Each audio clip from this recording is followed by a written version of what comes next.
In a beautiful American town in the suburbs, Jim and Linda live with their daughters Bridget and Megan. They have a beautiful life together, although lately things have become tense because Jim is constantly out on business trips. One afternoon, the phone rings and Linda doesn't pick it up on time. The one leaving a message is Jim, who is away on another trip. He says he meant what he said in front of the girls the other night and that he wants Linda to remember it, but before he can add more, he has to hang up because he's getting another call. Linda doesn't understand the message and calls him back, but she also gets the answering machine and asks Jim to call her back before going back to her chores. This includes putting some stickers on the glass windows to avoid accidents. Sometime later, Linda gets a visit from Sheriff Riley, who brings bad news. Yesterday Jim died in a car accident with a truck. Linda doesn't understand because she just got his message on the machine, but Riley assures her it's true, leaving her in a devastated yet numb state. Crying, Linda goes through the motions around the house before going to the school to pick up her daughters, not giving them the news until they're safe at home. A few hours later, Linda's mother Joanne comes to the house to help her daughter with everything, and Linda calls her best friend Annie for help too, but she's met with the answering machine again. That night, Joanne stays in the guest's room, but Linda falls asleep on the couch clinging to a wedding picture. The next morning, Linda wakes up in her bed, wearing different clothes. She assumes her mother moved her, but when she goes to check on her, Joanne is nowhere to be found. When she hears some noises, Linda goes downstairs, and she's shocked to find Jim casually having breakfast as usual. Linda feels rather awkward because if it was all a dream it felt incredibly real, but obviously this is better. After dropping the girls at school, Linda checks the answering machine, but it doesn't have any messages. When she goes out to the grocery store, she's so distracted that she almost hits another car. Sheriff Riley comes to check on her and gives her a warning, but he doesn't recognize her. At the store, Linda meets with Annie and asks her if yesterday she received a message from her, but Annie says she didn't. Afterward, Linda goes home to keep working on her chores. She starts with the laundry and is surprised to find some clothes that she was sure she already washed. Then when she goes to the garden to hang the clothes, she accidentally trips on a toy and falls on top of a dead crow, which covers her in blood. Feeling disgusted, Linda rushes to wash her hands and throw the crow in the trash. Later during dinner and bedtime, Linda can't stop staring at Jim, not believing he is real. The following morning, Linda wakes up alone in bed wearing Jim's shirt. She discovers many details that confuse her further. There's a bottle of wine on her night table, all the mirrors around the house are covered with blankets, and there's a bottle of medicine in the kitchen sink. To make matters worse, when she goes downstairs, she discovers Joanne and Annie are handling Jim's funeral. Linda freaks out because she swears there's something wrong and nobody understands when she says Jim is alive, so she ignores her friends' worry and goes looking for their daughters. The girls are in the garden, and when Linda checks on them, she's disturbed to discover Bridget has her face covered with scars, although Megan still thinks she's the most beautiful princess. Bridget wants to know what it was like when Jim died, and when Linda answers she doesn't know because she wasn't there, Bridget wonders how they can know he's dead then. Later when the hearse arrives at the graveyard, Linda demands to be allowed to look at the body. The funeral workers don't want to open the coffin because Jim got hurt badly in the accident, and Linda begins arguing with them because it's her right to see. The employees get nervous and accidentally drop the coffin, causing Jim's head to roll out and Linda to break down. Once the coffin is brought to the grave, the priest says some words, and Linda notices a woman watching the ceremony from afar.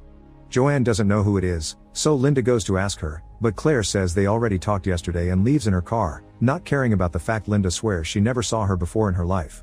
When the family returns home, Linda takes a closer look at the medicine bottle and discovers it was prescribed by Dr. Roth. Linda looks for him in the yellow pages and finds the corresponding page was torn off, but when she's about to give up, she looks away and discovers the missing page is in the trash. Linda tries to call Roth's office, but it's already closed for the day. In the evening, the family receives a weird visit. Linda doesn't recognize him, but this is Dr. Roth, who is here with Riley to take Linda away under the suspicion she hurt Bridget on purpose. Joanne begs her daughter to explain how Bridget got those scares, but Joanne doesn't remember and begins freaking out at the accusation. A bunch of nurses grab her by force and take her away in an ambulance. Moments later at the hospital, Linda is left tied to a bench and she gets to overhear Roth telling Riley that Linda came to see him on Wednesday and she already knew her husband would die. This makes Riley think Jim's death may not have been an accident after all. Afterward, Roth puts Linda to sleep with an injection, ignoring her pleas for mercy. The next morning, Linda wakes up in her house again. Noises from the bathroom indicate Jim's back, and Linda rushes to cling to him under the shower, not caring if she gets wet too. When the girls wake up, Linda discovers the scars are gone and calls them both her beautiful princesses. Sometime later, she feels a weird smell coming from the trash can and discovers the dead crow is still there, decomposing as if weeks had passed. This makes her nervous, so she rushes inside to find the page with Roth's number, only to find it still intact inside the book. Moments later, Linda goes to see Roth, who doesn't recognize her. She tells him all about the visions she's been having, and after he checks for any possible mental illness, Roth prescribes the same medicine Linda has seen on her sink. Afterward she goes to see Jim at his office to ask him why he doesn't spend more time at home. She wants to go away with him and the girls and to have a proper talk with her husband, but Jim has a meeting to attend. At that moment, Claire shows up and introduces herself to Linda as if she didn't know her, then she takes Jim to the meeting. Watching them together makes Linda realize Jim is cheating on her. Later at home, Linda decides to throw the medicine in the sink. Suddenly a storm hits the area and Linda asks her daughters to help her bring the laundry inside. Bridget runs without paying attention and ends up crashing against the glass window, getting her whole body hurt. Linda immediately takes Bridget to the hospital and is shortly joined by Jim, who promises everything is going to be fine. In the evening, Bridget is allowed to go home. She's healthy but her face is full of scars. Linda covers all the mirrors of the house so Bridget can't see herself, and tells both of her daughters they're beautiful princesses. Afterward, Linda goes to check on Jim, who is in a bad mood. He wonders why Linda didn't put the stickers on the windows like she promised, and Linda explains that she thought she did. Jim doesn't believe her and says she invited Joanne to stay a few days to help Linda, implying she's been acting crazy. Linda begins crying and swears she's a good mom, but she's ignored. Sometime later, Linda finds the yellow page in her pocket and throws it in the trash. This makes her realize she's been living through all the things that she saw in those weird dreams, which means she's been having visions of the future and she can use this information to impact the present. She grabs some pen and paper and draws a timeline with all the things she knows, coming to the conclusion Jim will die in this timeline during her next business trip. This prompts Linda to ask Jim not to go on that trip, but Jim disagrees, pointing out that their relationship needs some space. The next morning, Linda wakes up on the couch, and Joanne is still around the house. Linda finds the timeline she made and adds more information, realizing Claire is another contradicting point she needs to clarify. After leaving the girls with Joanne, Linda goes to see Claire and confirms that she was having an affair with Jim. Then she goes to see Annie to share how upset she's about the whole deal, but she also wonders if it was a good thing that the accident happened because Jim's affair could have destroyed the family. A few hours later, Linda goes to the bank to confirm the mortgage and her daughter's education have been taken care of. Jim also left her an annuity. To her surprise, the banker says Jim was here before he left on the trip, looking very nervous and wanting to be sure his family would be fine without him. Next, Linda goes to watch the local lake for a moment of peace, and a man that lives nearby tells her this is the perfect place to move to when you need to start over. Lastly, she goes to make the arrangements for Jim's funeral. In the evening, Linda goes to bed with wine and Jim's shirt. When Joanne checks on her, Linda asks if letting Jim die is the same as killing him, but Joanne doesn't understand the question. The next morning, Linda wakes up with Jim and tells him to spend the day with the girls in the park. Meanwhile, she goes to see Father Kennedy to share her situation.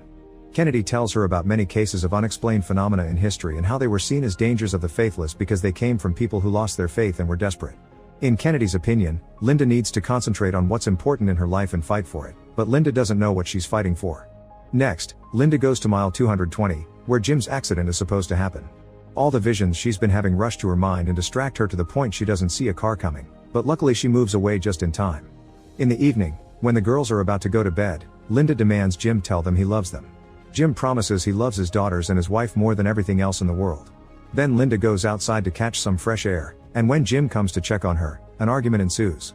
Linda wants things to be like in the old times, but Jim's sure he's giving the family everything and can't understand what she wants. All of a sudden, lightning strikes a power line and kills the crow that Linda would find later in the timeline. The couple runs back inside and Linda apologizes to Jim for her behavior, then the two of them get frisky. When they're done, Linda confesses she's dreamed about Jim's death, but Jim promises everything's going to be fine and it was just a dream. The next morning, Linda wakes up and panics when she doesn't see Jim. She calls Annie to confirm in which timeline she's in, then finds a note from Jim saying he's dropping the girls at school before leaving for his trip. Linda runs out of the house while calling Jim to stop him, but Jim is too busy to pick up, first with the girls and then with going to the bank to arrange everything for his family.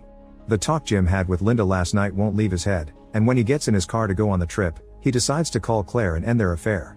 Then he calls the house phone and leaves the message on the answering machine that Linda heard at the beginning of the story. When he hangs up because another call is coming in, it is Linda herself calling him from her car because she's following him on the road to try to stop him.